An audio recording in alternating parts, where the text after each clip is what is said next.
Welcome to Torah on the Go. Whether you are walking your dog or working out or just taking a break at work, we are glad that you are spending a few minutes with us to study Torah and reflect on the book of Genesis and our lives. And I want to welcome to our lives, Rabbi Feinstein. Thank you.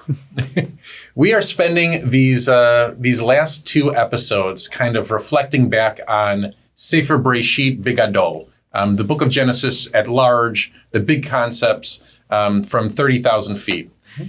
And so when I think back to the book of Genesis, I made a documentary about this. I've spent a lot of time studying Genesis. We spent a lot of time talking about it. We actually spent 20% of our year reading about it, a little bit more than 20% of our year, believe it or not.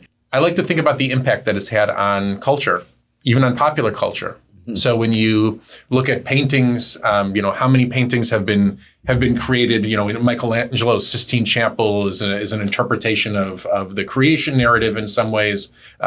Paintings have covered Jacob's Ladder or Rebecca at the well, or whatever image we're talking about. I'm personally offended that it doesn't appear in History of the World Part 1, right?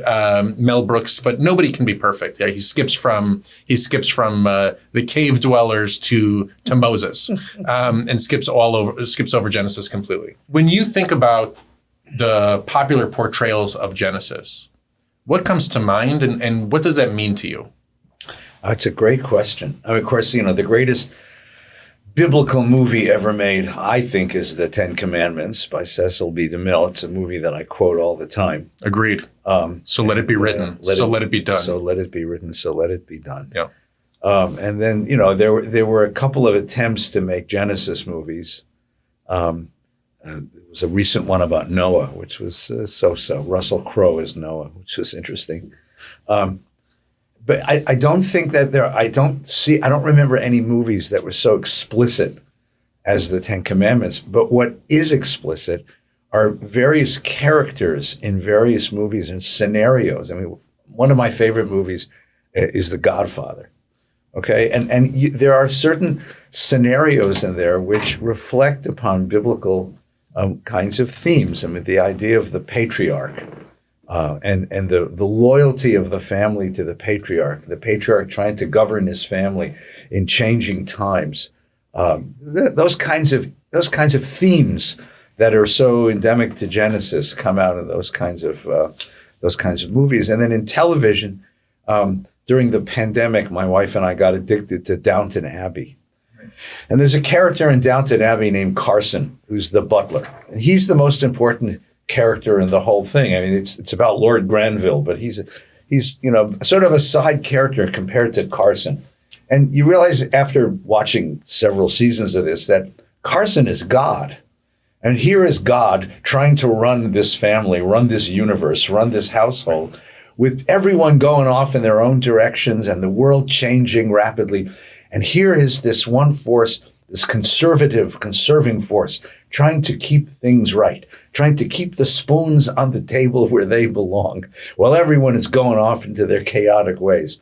In so many ways, I think that's a midrash on Genesis. So let's take up. So first of all, everyone should know that Rabbi Feinstein and I are big movie fans. Obviously, we talk about and quote lines to each other all the time, and now we're way off the tangent. But I hope that people enjoy the way this conversation is about to unfold. Let's talk for a minute about The Godfather versus Fiddler on the Roof. Oh my! Okay, two movies we both quote all the time that we both love. Okay, it's true. and the impact or the way that Genesis kind of you can read it as it overlays on each of these stories. They're each about the collapse of patriarchal family structure. Right. They each tell a very similar story. One, of course, is set in the mob crime world, and the other is set in the shtetl world of Eastern Europe. But they're each about kind of a patriarchal system that is teetering on collapse. Mm-hmm. Right, a system held together by a series of customs, of patterns of behavior, of loyalties, and the stresses on those loyalties as the world around them is changing so rapidly.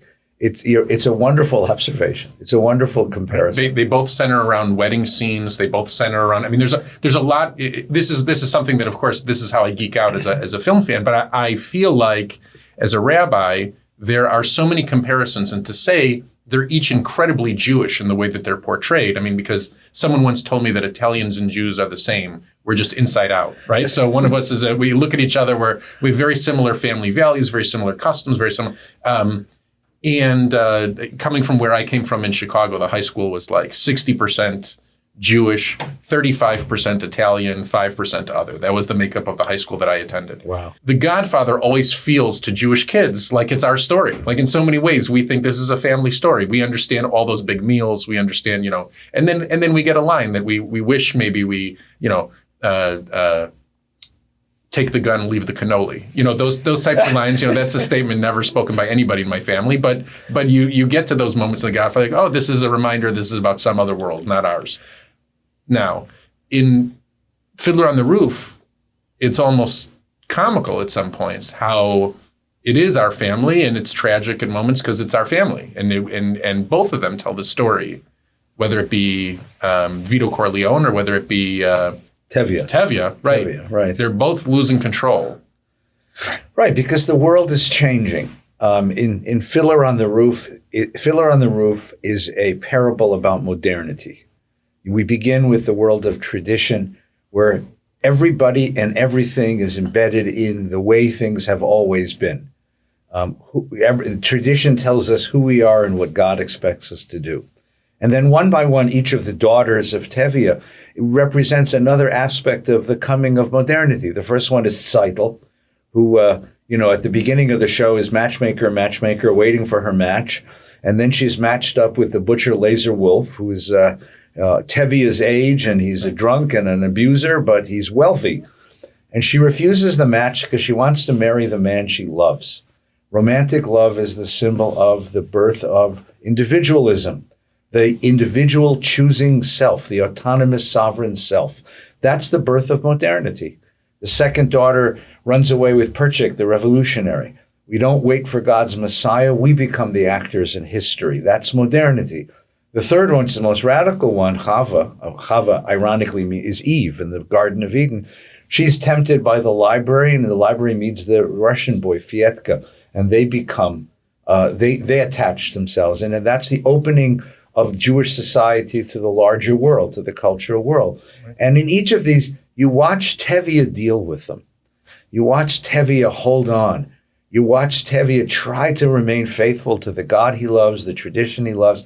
And at the very end of the show, very end of the movie, there's the song that I think is the most beautiful. In fact, I actually quoted this song in my book and had to call and get permission to use the song. I had to talk to Sheldon Harnack, who wrote the song. He asks her, "Do you love me?" Mm-hmm. And what I suggested in that, I still believe it's true, is it's not just Tevye asking Goldie, "Do you love me?" It's really the question of, is there a place for tradition in a modern world? Right. It's the Jewish people asking God, "Do you love me?" It's God asking the Jewish people. It's the Torah asking the Jewish people, "Do you still love me? Is there a place for you?" So that's Fiddler. Right. The Godfather's same exact makeup. I'll argue the same point. Right. The story centers around Michael, who essentially moves and marries somebody outside the he's tradition. A war hero, right? He's a war hero, and he marries somebody outside. So he's Parker. He's the one who breaks tradition in the family. Right.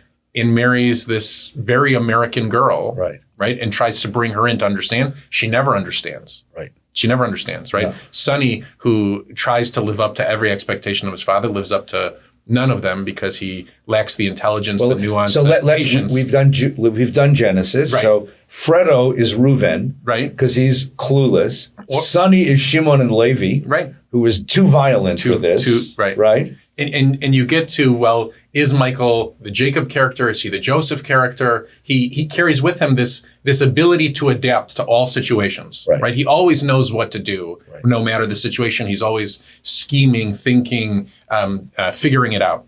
And I think that just like we're playing with these characters in Genesis, this kind of family dynamic, what Genesis gives us is the gift of family dynamic, a family album that we can apply to any family, even our own. But especially in the arts, especially in portraits, especially in sculpture and film and literature, these are characters we can lift out of Genesis, and with a quick reference to Potiphar's wife, everybody knows exactly what we're talking about. And these are the references that make up a kind of narrative that we can all rely on as a society. Here's to you, Mrs. Potiphar. That's right. That's exactly. Jesus loves you more than you will know. Right. Oy, oy, oy. We're going to get so many letters from Christian neighbors. That's exactly right. That's the song. That's the God song. bless you, please. Mrs. Potiphar. Even Mrs. Robinson is a great example. The Graduate is an example of, that Potiphar Look, quality. Because what's the bottom line of this? And I know this is where we want to get to in our conversation at this point in our study. The bottom line is there are religions which take family out of the equation. In the Christian faith, Jesus is born to a holy mother, but really family life is not the dynamic of the Christian narrative. But in the Jewish narrative, we have this outrageous idea that covenant and that religious spiritual truth is conveyed within the structure of family. And what Genesis reminds you of is that family's always complicated. It's always complicated. In case you out there don't know this, we rabbis, we stand on the bima on Rosh Hashanah, look out at all of you. And there's a beautiful blessing in the Jewish tradition, Baruch Yodea Razim. Blessed is God who knows everybody's secrets. And we know a lot of them. And you said all these families that we've spent all these years with taking care of, and we know that every family has struggle. Every family has joy. Every family has difficulty. Every family has triumph. Every family is a complicated thing. And what Genesis does so incredibly well is to say, okay, you want to pass on spiritual truth in family, you need to understand family. Understand how complicated family is.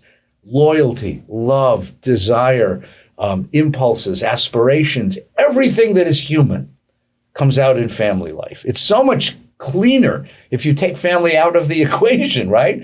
Jesus doesn't have siblings he has to fight with. He doesn't have parents. But in our tradition, we put family at the core, family at the center, and we make this crazy idea, wonderfully, wonderfully powerful idea that spirituality and domesticity are attached to each other. We take it completely for granted, those of us who grow up in the Jewish world. When you stop and think about all the complications of family, right, makes it so very interesting. And that's what makes for great movies. Right. That's what makes for great art. So I'm going to pull it back to, I think, the ability of an artist to almost reshape moments of Genesis, almost reshape it, right? Because when you look at a painting, when you look at a film, when you look at any kind of artistic portrayal of these character qualities, artists have the ability to lift it and to interpret it in their own way. Right. So in the last few weeks, we've spoken about the 12 blessings that Jacob delivers to his sons. And we talked about whether or not those were in fact blessings at all. Right? He foretells the future, and in doing so, he reveals the true natures of his sons. The one who brings you the deal, that's right, is the one who has betrayed you. That's right. That's right. That's the moment in The Godfather. That's the moment of The Godfather. And I always learned these moments as, well, are they blessings? Are they not blessings? And then I had this experience as a teenager of walking into I want to call it the chapel at Hadassah Hospital in Ein Kerem. You walk into the chapel there, and you tell you to look up toward the ceiling, and you look up and you see the work of what feels like a divine craftsman in Marc Chagall. Right. And the ability to take those 12 blessings and craft them into 12 glass portraits. Right. They were created as paintings, and then I translated into blown glass, and those windows in Hadassah Hospital reflect each of the blessings of the different tribes. Right. The way that the light pours in that moment, and the way that when you stand in the middle of the room, you feel like it surrounds you on all sides, made me realize for the very first time in my life that were any of the brothers to be missing, the completion of that work would be lacking. And maybe that's one of the ultimate lessons of Genesis that we don't learn from the book itself, but learn from perhaps artistic portrayal, is were we to remove any character from our lives, or were we to remove any character from our family, or any character from that Chagall interpretation, those colors, that yellow or that blue or that red or whatever that window contains, means that we would lose those colors from our life. That's a beautiful way to put this. Yeah, and that's a beautiful lesson to take from the end of the book. And all of us have these moments when we say, it would be so much easier without so-and-so. That's right. But so-and-so, carries a piece of us too, reflects a piece of us too. And I think that image is a beautiful image of the light pouring into that place, yes.